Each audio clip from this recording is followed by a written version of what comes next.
DHS switching gears, announcing that 2 illegal migrants now facing federal charges in the shooting of an off-duty CBP officer during an attempted robbery.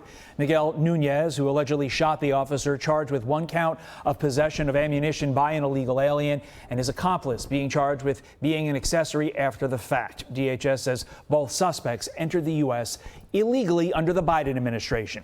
Maud Maron is a candidate for Manhattan DA. She joins me now. And Maud, the big takeaway, the big news from yesterday, DOJ suing New York City and Mayor Eric Adams over the city's sanctuary policies. Attorney General Pam Bondi writing the following, quote, New York City has released thousands of criminals on the streets to commit violent crimes against law-abiding citizens. Due to sanctuary city policies, if New York City won't stand up for the safety of its citizens, we will. Maud, let's go to the end of this book. Is this the case that ends up ending sanctuary cities, not just in New York City, but across our country when it ultimately has to go to the Supreme Court?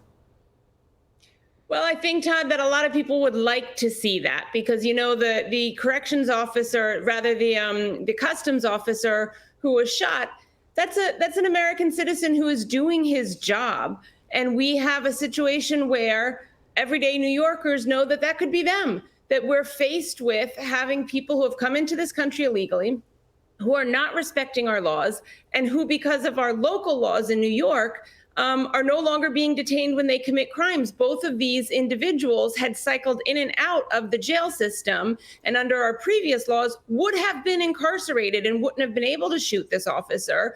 But because of the decarceration policies, because of the cashless bail policies, and because of the impulse of our city council and of our mayoral candidates who want to defund the police, these folks are on the street, and it's dangerous not just for the officers, it's also dangerous for everyday New Yorkers who have to walk the streets. The mayor obviously wants to have it both ways. His office responding the following, quote, keeping New Yorkers safe also means making sure they feel safe. That's why the mayor supports the essence of the local laws put in place by the city council.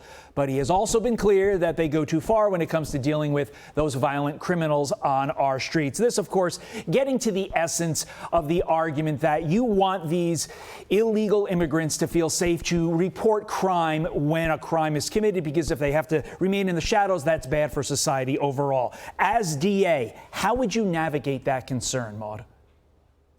You know, like everything, sanctuary city laws, Todd, stem from an initial impulse or initial good idea and then get taken way too far. Of course, we want all New Yorkers to be able to report crime. That's something that Andrew Giuliani stood up for when he was the mayor. But when you take it too far and you couple it with the bail laws and the laws that we see coming out of Albany, where we can't hold people in jail who have committed crimes, then we make things unsafe. We make things deeply unsafe for all New Yorkers who need to take the subways, who need to walk to, down the streets, and for kids who need to get to school. So what we need to do is make sure that everybody in New York, law enforcement, local law enforcement, is cooperating with federal law enforcement so that people who are breaking the laws can be detained by immigration authorities when they need to and make our streets safer. That's an interesting reference back to the administration of one Rudy Giuliani.